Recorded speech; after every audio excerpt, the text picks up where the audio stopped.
My name is Jim Kepe. I'm the president and founder of DataWrangler, and we're lucky enough to have Steve Summers, Chief Operating Officer at Wanakee.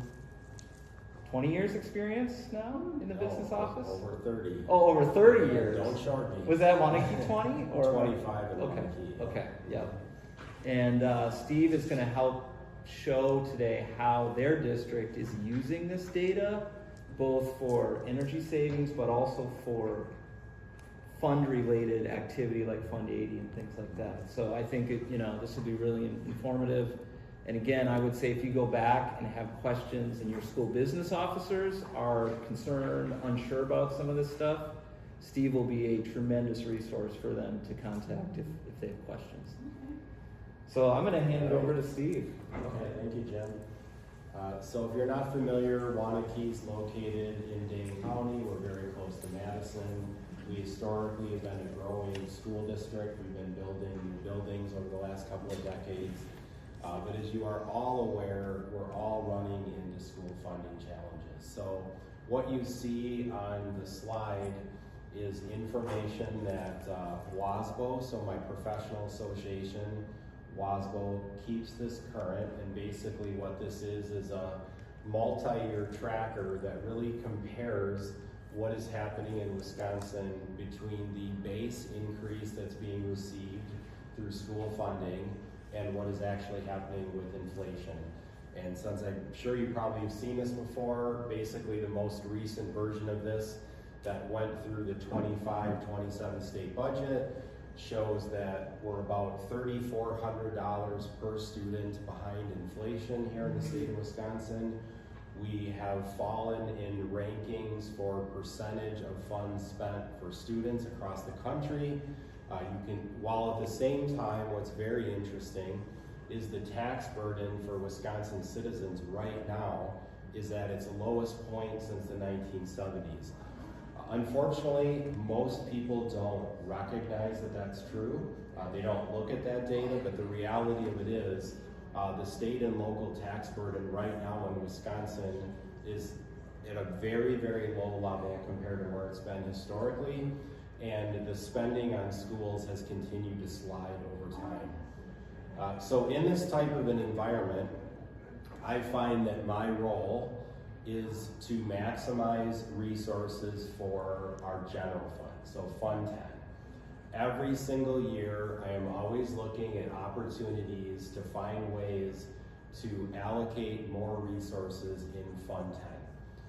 And whether that is allocating costs across the counting funds, or whether that is looking at opportunities to reduce expenditures in categories like utilities, I will say one of the things that does drive me to keep doing this every year is to learn new things and to find ways to invest more dollars in the classroom. As an example, Dr. Brown is here, our superintendent. Superintendents are always coming up with great ideas on how to improve instruction, and the last thing I want to do in my role is have Dr. Brown come over and say, hey, I've got a great idea. We just need to add another interventionist at this school, and I think we can really get this going the right way. I'm not going to be the person that says, well, let me show you this chart. Things aren't going well here in Wisconsin. That's not going to be me. I'm going to be the person that instead says, well, I've got some ideas. Let me throw them at you. Tell me what you think. Some ideas, someone like her is going to say, you know what, I like that idea. Some she'll say, let's save that for next year. But my job is to always have those ideas and to have them ready to go. If you wouldn't mind going to the next slide. So at a WASDA conference maybe a year and a half ago, I did sit through a session just like this. I knew that we were in the process of opening up some new buildings over the next couple of years. And I had in the back of my mind that our facility director was very frustrated with continued power outages in our community and the fact that we didn't really know when it was happening. So I'll give you a little bit of a unique example. We had a power outage at a school that was built about 10 years ago, and we didn't find out about it until 5:45 in the morning when the principal went in to get a workout in. And at that point, we then learned that there's no power. We started contacting the utilities, and it took hours to get that fixed. So one of the things when I went to the presentation that I saw from DataWrangler was an ability to monitor all of your buildings with alerts for power outages. So that was one thing that resonated with me immediately.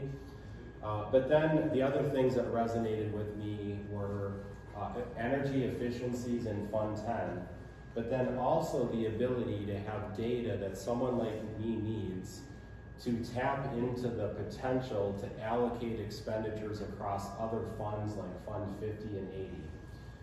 Years ago, I'm going to go way back in time before Fund 80 became a little bit more complicated with the accounting rules.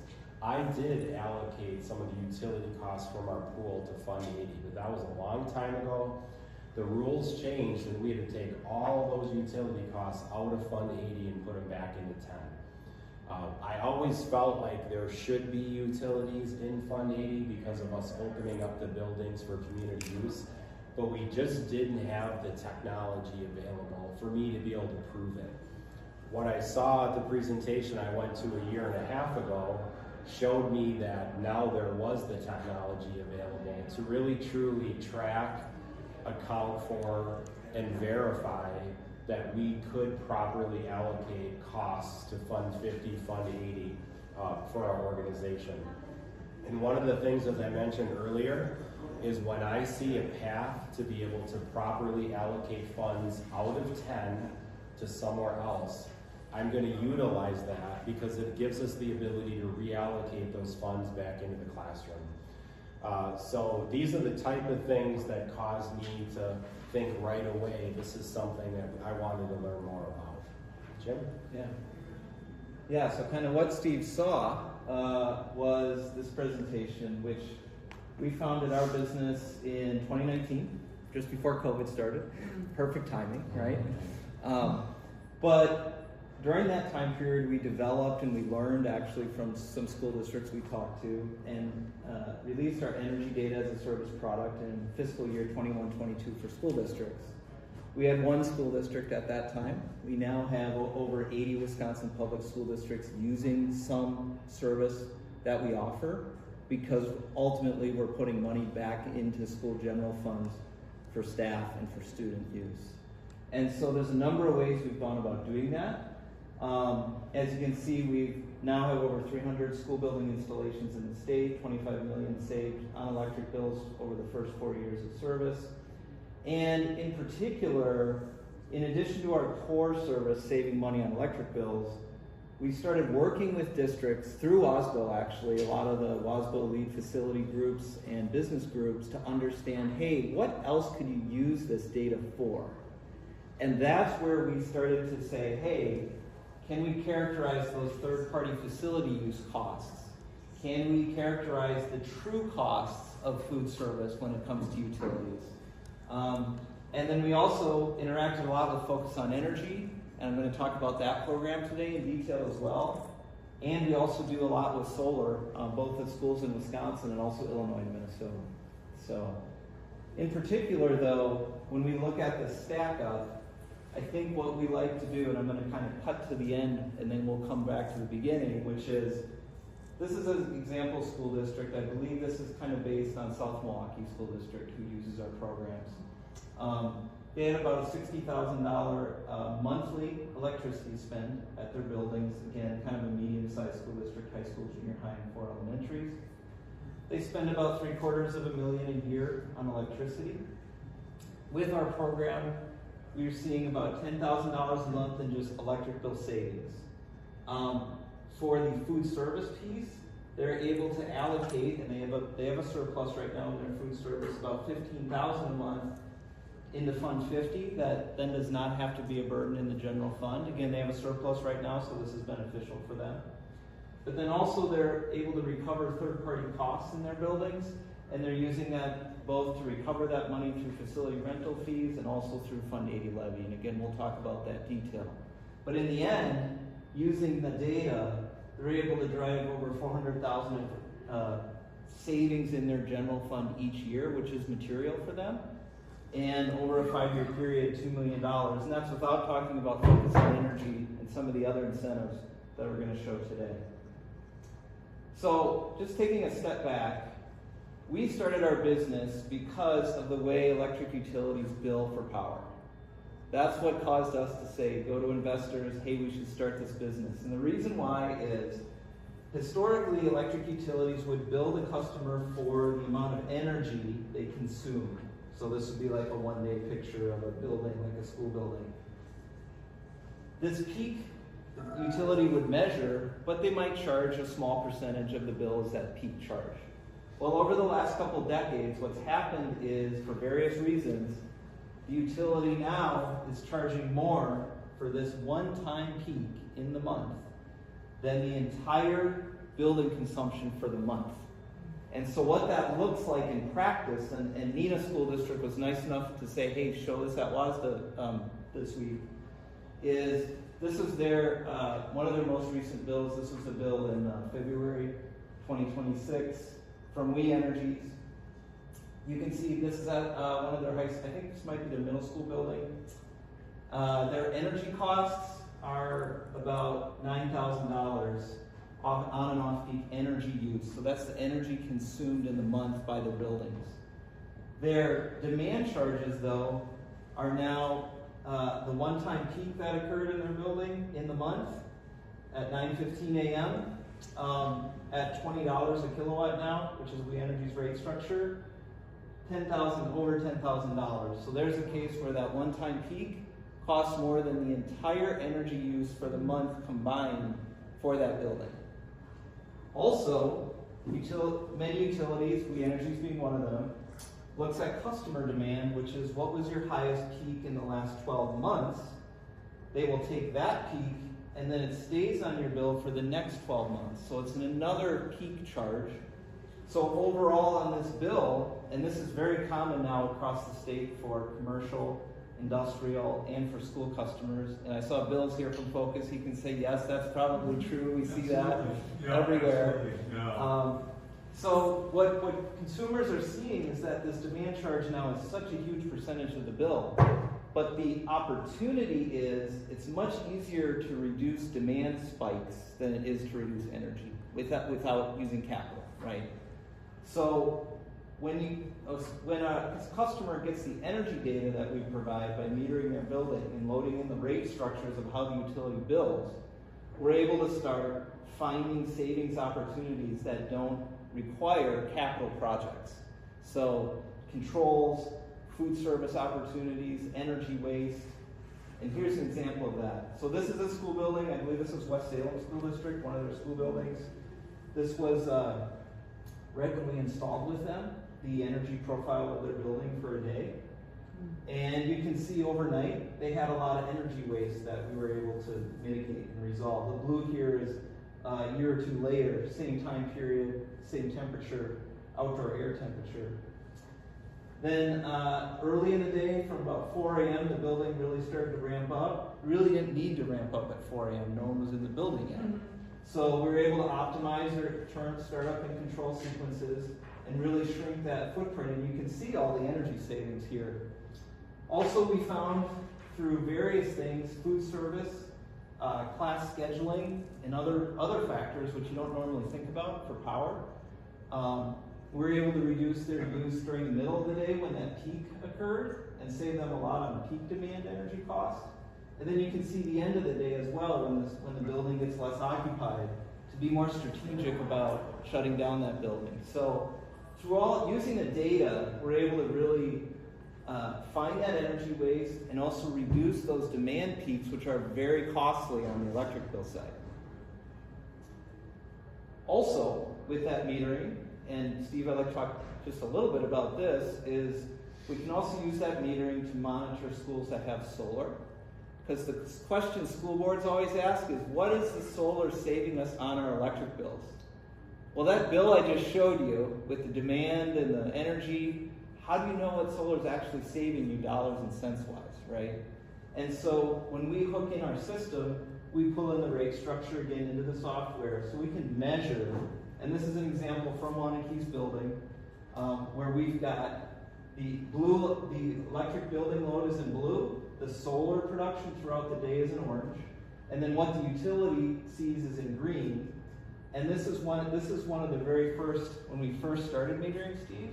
And the reason I pull this up is you can see the solar is having a great impact on the energy piece here. But that building at that time, which we just started metering, had this spike at 6 a.m. Well, the solar was never going to help that. But what we've done over time is reduce that. So now the solar is having a much larger impact on the electric bill while producing the same amount of power. But Steve, I know you use these reports. I don't know if Monica's seen these, but again, this is a way for districts to really quantify. And we work with a lot of Illinois school districts as well. And there's so much solar in Illinois, and that question keeps getting asked. No one has the answer because the electric utility bill is so confusing. And Jim, if I could add to this, if you see the 6 a.m., that huge spike, it wasn't long after we started with you folks, and you sent an email and you basically said, why is the entire school firing up at 6 a.m.? And it had been set up that way through our contractor. We work with a very high quality contractor. We've got great controls in place. But the reality of it is their eyes aren't on this. And so they wanted the entire building to start heating up and or cool down at 6 a.m. as students were coming in for a 7:38 start. So right away you guys saw that and you're like, wait a minute, you're not getting the full value of your solar because of that peak charge. And can't you start wing A at 5:30 and wing B at 5:45 and wing C at 6 and wing D at 6:15? And we had none of that on our radar. None of it was on our radar. And that was a very, very easy fix. We immediately emailed our controls folks and said we need to make that change. The other one that I'll mention on the previous slide, you shared, if you want to go back to that one. On the previous slide, you did share the information about the difference when too much energy was being used in a building. I would say within a month of working with you folks as well, we got an email that said it's October 31st. You can make a huge impact on your utility bill for this foreseeable future if you turn off your chillers on November 1st and you look at the weather. And of course I wasn't looking at the weather for thinking about chillers, but I'm like, okay, I'll look at the weather. And I looked at the weather and I'm like, oh, what are we doing, right? Because you were like, they're gonna kick on if you guys don't turn them off and you're gonna cause a problem here and you're gonna pay for that for a very long time. And so we just immediately turned them off. And there wasn't a single complaint from the school building. But this is data that someone like me never had before. And again, it's not that we weren't doing a good job. We have a very quality HVAC contractor in our district. We have a long-term relationship with them, but their job isn't this. And so we added a whole nother component to this where someone's saying, your peak matters. Why are you running your chillers? If you do it on November 1st and 2nd, look what you just did to your bills. And we were just not thinking about that before. Go ahead. Yeah, and Steve, your point about the solar too is great because we see school districts make that investment in solar, right? And that's a significant capital project investment in solar. And so once it's in, you say, well, we're stuck with whatever it's going to do. Well, actually, no, because if you can have that solar be more impactful to the overall demand peak each month, the savings from that solar can increase while the production is still, it is what it is, but you're making it more valuable and making it that investment, return on investment, probably better than the original, hopefully, project scope. Because again, you know your building information as well, and you can set it up so the solar will have the maximum impact on your electric bills. All right, so moving to the school finance side, which I know Steve's chomping at the bit. Oh, this is the good part. This is the good part of this. Just get ready. So one of the things, and I bring this up first because this is a pretty hot topic right now across the state at a lot of school districts. And I know you've seen in the news some districts are having to cut after school programs because their Fund 10 can't support the costs of after-school programs. And so one of the things we've been doing with districts is to try to capture as much of the costs associated with school, third-party usage at schools. So we've been doing the electricity part for a couple years, but we've added into that now a method that for gas heating costs for buildings as well for third parties. And as you can imagine, just thinking about your school district, especially if you're up north, well, in the winter, if you have third parties in your buildings on Saturdays and Sundays, that's a lot of heating. And also when our third parties in your building, a lot of them might be at night. It's getting really cold at night. There's a lot more heating costs to heat the building that extra 3 or 4 hours every day. So how can you capture that and show what those costs are? And then also, as we've been delivering these reports to schools, we saw schools start to use the usage hours component of our reporting for recovering custodial costs for third-party usage as well. And so we actually at Kettle Moraine School District asked for us to put that into the report because they wanted to use that duration as a basis for calculations on allocation of maybe it's custodial. They might even do insurance now, I'm not sure on that, but they're doing these allocative calculations. And so I'm going to hand this over to Steve, and this is an example from a January report. And Steve, I'm going to have you kind of talk through your view on this and how you know, using the information. Yeah, thank you. So one of the most important things when I talk about the topic of Fund 80 is really in your community, what are the values? And once you feel like you have a good understanding of what the thought process is there, there's multiple different approaches. So one fear about allocating costs to Fund 80 initially is the tax levy is going to go up no matter what. The community is not going to support this. We're going to increase taxes. We don't want to do it. That is only one option. You do not have to raise the tax levy if you don't want to with this data. That is an option, but it's not your only option. So that's important to know. And our school board made the decision that they were going to go the route of the tax levy instead of applying these charges to each of their groups. The board felt like our community members would basically barely notice this small additional amount on the Fund 80 levy as opposed to nickel and diming each of these groups when they actually came into the facility. However, you will have the data that if in your community there's significant property tax sensitivity, that you can go this route. You can instead change your board policy to say there will be billing for actual costs of using our facility. Or you could do something in between. You don't have to land on all levy or all fees. You can land on something in the middle. But you really have to weigh your community and which approach you think that makes the most sense. But from my lens, the way I communicate this to the school board is we do not want to utilize in Wanakee Fund 10 resources to fund the Saturday practice for the Wanakee Wave. That's the bottom line. We are not going to use Fund 10 money to open up the pool and heat it up, heat the water, everything else, and take dollars away from instruction when we have the opportunity to either A, charge the wave the actual cost of using the pool, or B, add to our community levy so that there's just a community, I guess you'd call it a surcharge for basically using our buildings. And so either route is fine, and again, as we brought this up with our school board, their thought process on this one was most of the people using our building are Wanakee taxpayers rather than just keep going after each of these groups. Let's raise the levy by $100,000. With our tax levy, it is completely not noticeable to anyone in the community. We went to the annual ZIN.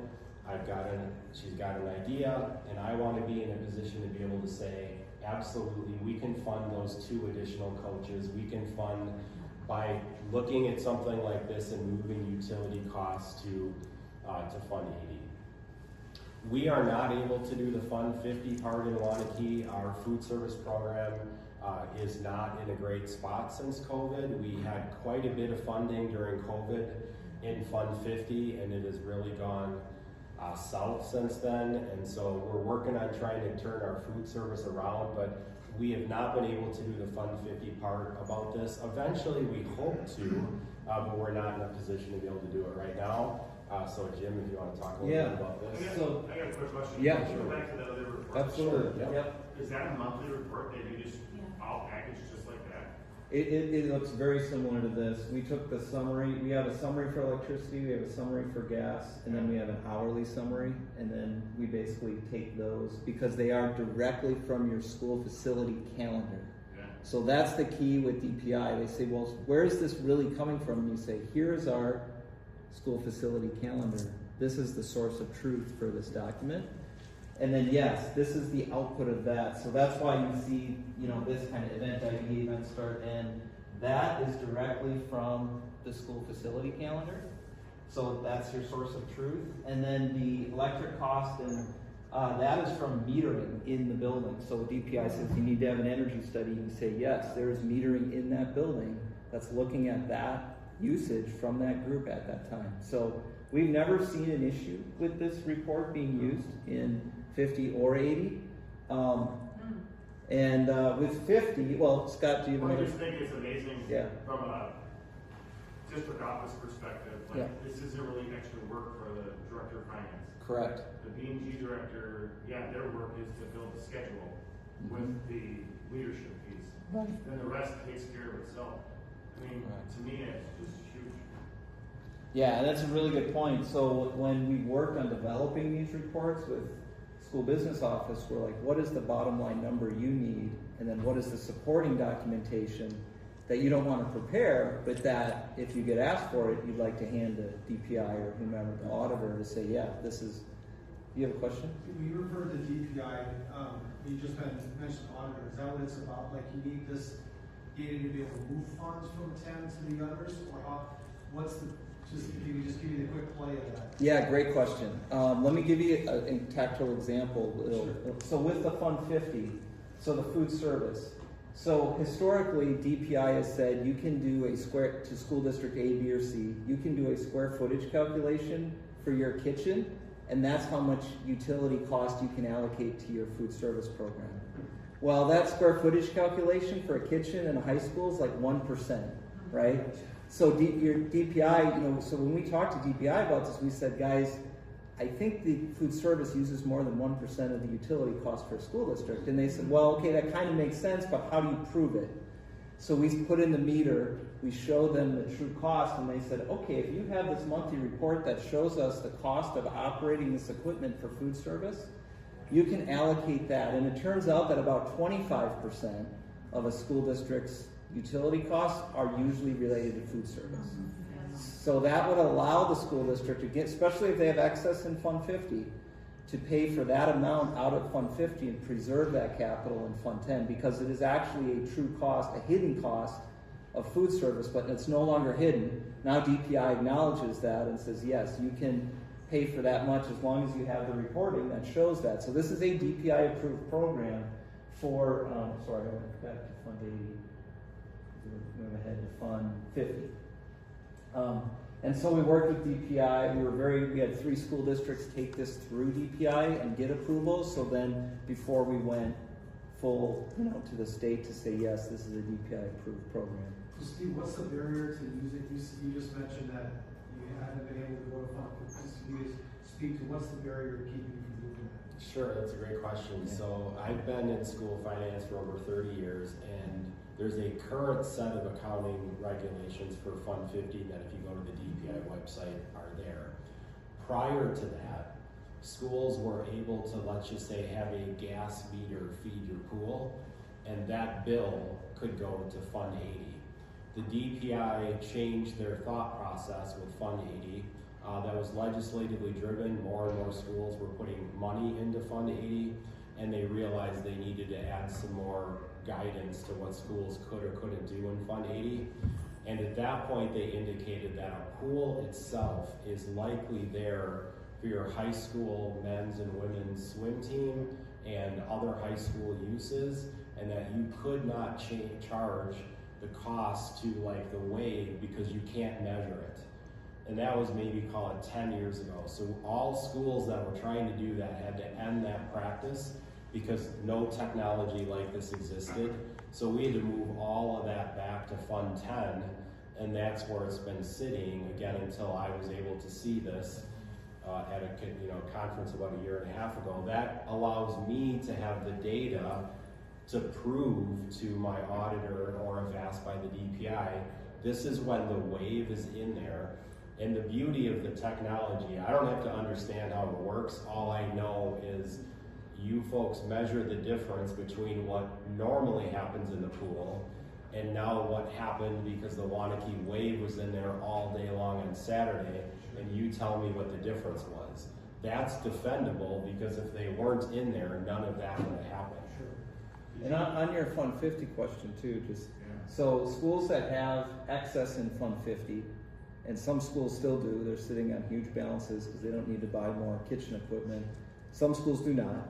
So schools that do not have a balance or running negative in food service, they have to fund out of Fund 10, right? So for schools that are in that situation, this budgetary, being able to move 25% of your utilities from your food service budget is not beneficial. However, we've also done, because a lot of schools did have that big balance after COVID in food service, and some of them spend it down. Some of them do run a surplus, but for various reasons. Some schools aren't sure if they're going to have a surplus or not at the end of the year.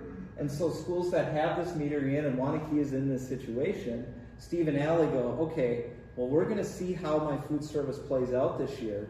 And if at the end of the year, we've got a surplus of, like, say, $100,000 in our food service balance, we'd like to, in effect, transfer that to Fund 10. Now, DPI doesn't allow them to transfer to Fund 10, but we can, because the metering has been in their buildings, we can backdate reporting for them for food service and say, these are true costs that the district incurred for food service, and they can transfer that money at the end of the year to show DPI that, yeah, we did incur this cost and we do want to pay this cost out of Fund 50 because it's beneficial to the school general fund to do that. So as the COVID funding and balance in 50 has wound down, schools now are in this kind of, we're not sure, and we're say, that's fine.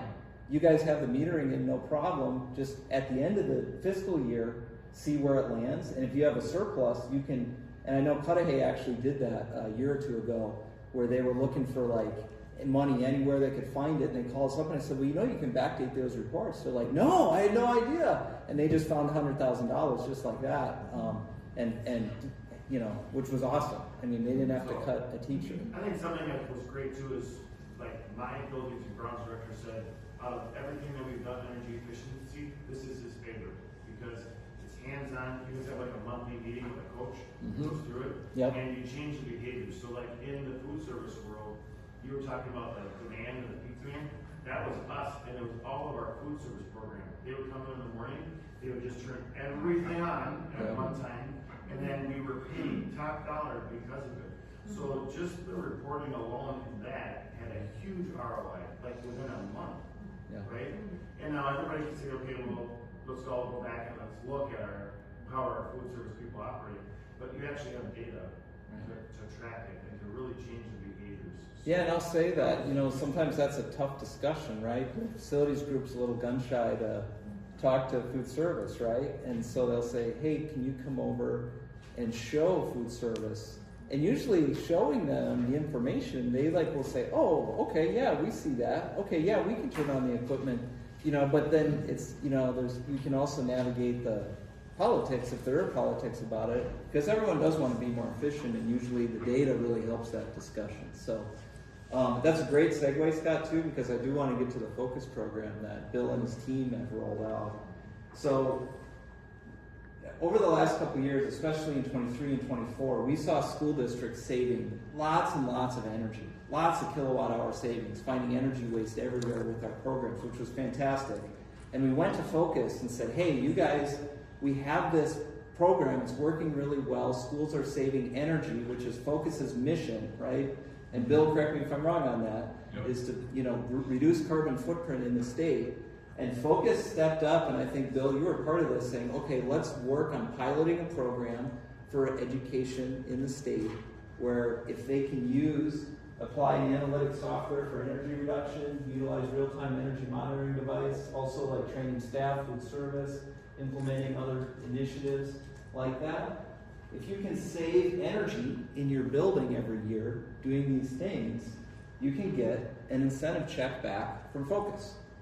And they have a couple of examples here, but it's essentially based on how much can you reduce your energy use per square foot, so that's electricity and gas.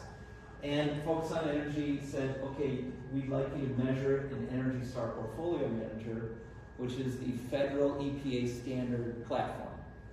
And the feedback, Focus, and we got on this as well, is okay, it's great, but it takes us a lot of time to do the tracking in Portfolio Manager. So what we did is we said, okay, no problem. We'll take our software that we used for the energy piece we showed earlier. We'll set it up so we can pull the information directly into Portfolio Manager for the school, so that then they can enroll in this program. It's basically no work, and we'll be able to track your buildings in Energy Star, and you can see how much they've improved.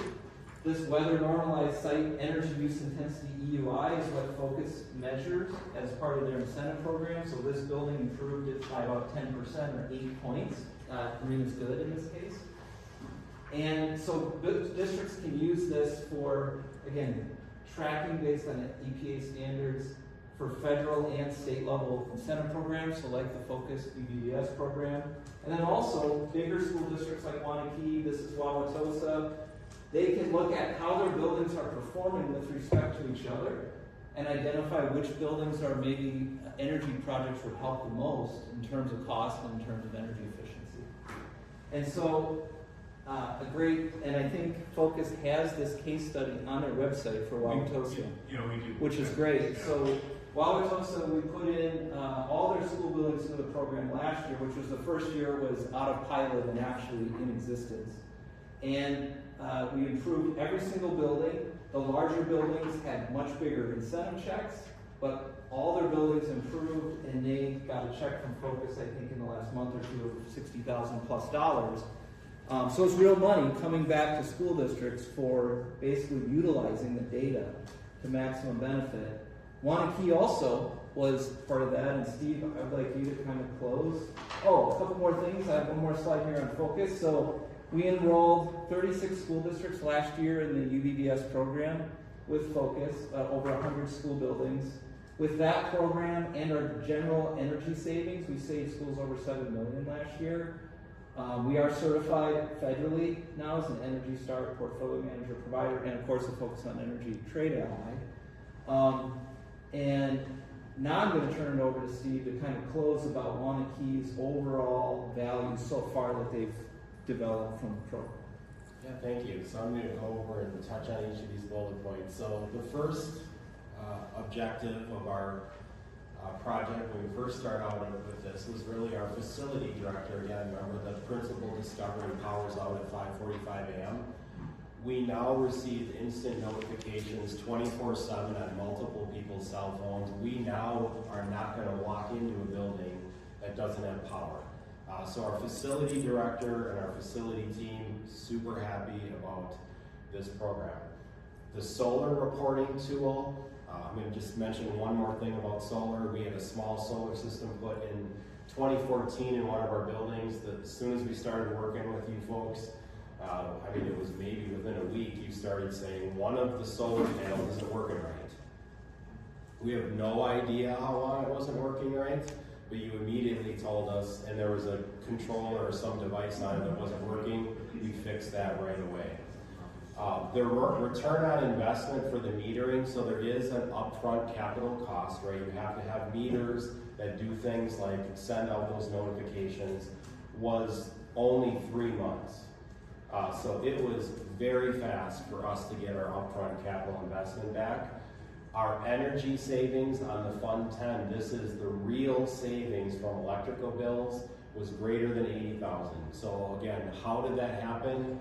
Couple different examples. I sat in on the very first meeting that your team worked with our facility director. In the very first meeting, your software identified an HVAC piece of equipment at the high school running 24/7 the entire year off everybody's radar. Our systems were not catching it, but yours did. And we immediately called our HVAC contractor to identify that. Other examples, we talked about the demand charges, we talked about shutting down the chillers, and I think our district was doing well in this space, and now we're doing even better in the utility savings space. Fund 80, right now our data is telling us that we could move $250,000 worth of cost to Fund 80. We only budgeted $100,000 this year. So in May, we're going to be presenting the first draft of the budget to the school board. We're going to pull this, and we're going to go to the school board, and we're going to say, okay, there's another opportunity. I'm sure Dr. Brown's got some ideas on things she wants to do. So we're going to share with the board that we've got another $150,000 that we could tap into. And then you look at the next couple of items. Focus on Energy, our verified savings program was $24,000. That was an instant Fund 10 deposit. This is just a complete bonus to everything else we're doing here. And then another thing that was incredibly cool is WPPI presented us with a $10,000 check. Within a few months of the board paying for and installing the system, we didn't even know that was coming. You know, Jim and his team said, hey, there's this incentive out there that you don't even know about. And within a month or two, we're presenting that check to the school board and saying, this was amazing, we didn't even know this was coming. And then ultimately, when we're ready for Fund 50, that option will be there. But I would certainly describe this as a multifaceted solution, obviously driven by finances, but when you think about it, it does certainly a lot more than that. With the notifications, utilizing your solar, you know, to the best of the ability, your ability to have deposits made in Fund 10 for grant programs or electrical savings. And we haven't even reallocated the $80,000 of utility savings yet either. So right now we're in a position of that $80,000 is still sitting in the utility budget, and there's an extra $150,000 in Fund 10 that we can transfer. So again, I started this by saying the why. The why is I know in Wisconsin, school finance is challenging. So whenever I see opportunities like this, I'm going to do the best I can to learn about them and look for opportunities to implement them in our district. And I would say this has been implemented successfully and really exceeded our expectations. We were not expecting the 10,000. We were not expecting the 24,000. These are programs that we got a phone call from you and your team saying, hey, we're going to help enroll you in this program. I'm like, wow, didn't even know that was there. And then that further incentivized us, and actually we had a call with you preparing for this presentation. You're like, Steve, there's even more savings coming. Let's get you back in this for the next year. And I'm like, let's do it. Let's keep it going. So this has definitely been a success story in our district. I look forward to continuing to work with Jim and his team. And again, continuing to try to be the person that says, yes, we can find a way to get things done, and try to maximize our resources in Fund 10 for the classroom and try to minimize what we're doing in these areas. So, questions? Yeah. When you transfer the expenses from 10 to 80, your mill rate must go up then, right? Yeah, great question. And how much, and then what's, no taxpayers complain about that? Right, so the comment was, again, when you transfer the cost, the mill rate would go up. So in Fund 80, there's a couple of options, and we worked with our school board to really explore this before we moved the $100,000 to begin with. A levy increase is one option. Applying the data that you learned as a facility charge to the groups is another example. So the Wanakee Wave Swim Club, right now they're getting a heck of a deal, right? They are not paying anywhere close to what it actually costs. If they were to go to a private pool, they're not going to get this rate. One option was to bill them more instead of the levy, or I presented to the board you could do something in the middle. So for the very first year, the board said 100,000 in our community is not noticeable on the levy. When you divide that out amongst all the property in our community, it just wasn't noticeable. They asked me to, I can't remember what it was, but you just wouldn't even have noticed it. We went to the annual meeting, not a single question. In fact, our board is partially, the driving force with their goals on our educational improvement plan. They're looking to find money in Fund 10 to put towards instructional purposes. So once I was able to explain it to them, and it took a little while, I mean, I'm not going to say that we went to one meeting and it just happened at the first meeting, but once our board understood it, they could see that we could do some of the things that Dr. Brown was looking to do, and we were able to do that. But yeah, we put it on the mill rate. Yes, I'd like Scott to talk about this too, because he's going through this right now as well. Complaining until you get the tax number. Right. That's when they're gonna say, well, what happened? Yeah, so Scott, how are you approaching it in So the I evening? think Yeah. the big variable, like in the state of Wisconsin, this last round, 75% of districts experienced a tax increase because they lost aid, right? Mhm. So there's 25% of the districts that were winners. Well, I happen to be one of those, and we did $1.2 million worth of defeasance last year. So when I talked to the board about the opportunities for Fund 80, they were all over it because we did $1.2 million worth of defeasance. So there's a because we flexibility in so whatever we do is going to have any impact of any sort. We don't need to talk about Bruno. We just get to use the tools that are available. So every district's profile is different, right? So I just think you have to look at like what's your community mill rate, how much can they handle? Like when you're talking about it, $30,000, $40,000, even small districts. Like I used to be in charge of a district with 240 kids. I would still be going for something like $30,000, $40,000 because right now, otherwise I have to go to referendum. So like anything I could do, that little tiny mill rate impacts, I think it just is what it is in that kind of space. I just think like use the tools that are available to us today with the way the budgets are. So I had a question. There aren't a lot of people in this space, right? So you have people go to RFPs, like large districts require 3. Yep. Right? What happens in those situations? Yeah, so South Milwaukee RFP'd it, and they also asked, we like DPI approved Fund 50 and Fund 80 optionality, and they didn't get any other respondents. They had some outside the state that could do the energy piece. We'll put in an energy meter and help you, But I think the budgetary piece, is something that so far from what we've seen is the data we've brought forth to DPI and our interactions with DPI. No other, as far as I know, vendor has that. I would say that the data piece on the Fund 80 question. So we've also seen school district use the data. Let me go back to the Fund 80 example here. So, bringing this to the school board level, because a lot of times the school board says, oh yeah, it's fine, the community should just use the buildings, it's great. And I understand that, I grew up in a small community in Wisconsin too, so the school is the only game in town, right? The best building in town. And so it makes sense. What you should be showing your school board is, okay, this is what it's costing us to support the community, which is great.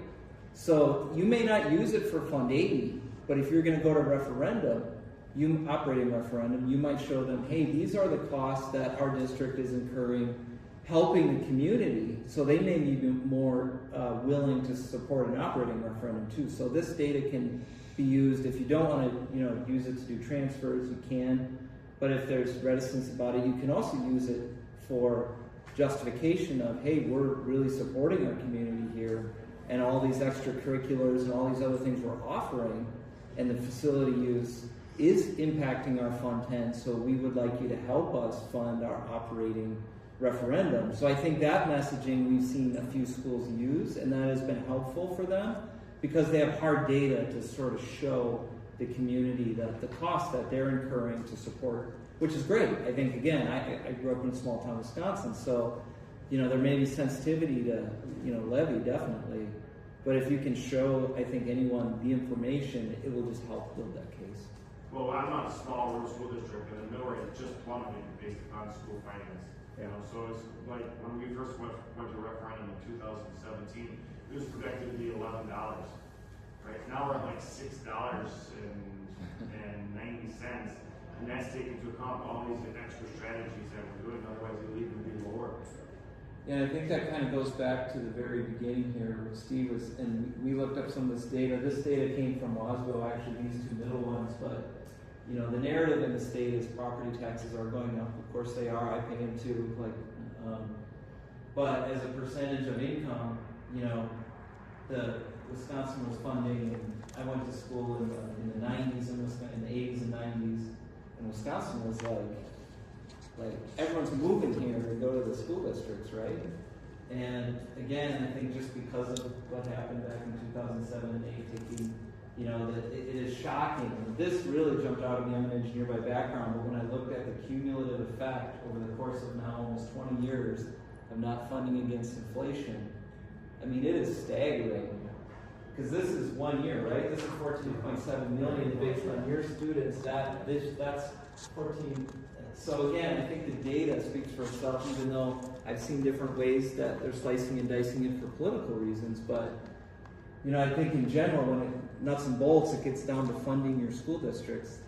This is the backdrop that, unfortunately, you know, Steve almost throughout, you know, the last 20 years, this has been the battle, right? I was at a referendum presentation or a pre-referendum survey last week. We did a video and had community members in. I had this chart up. Our operational referendums in this time frame is slightly under 14.7 million.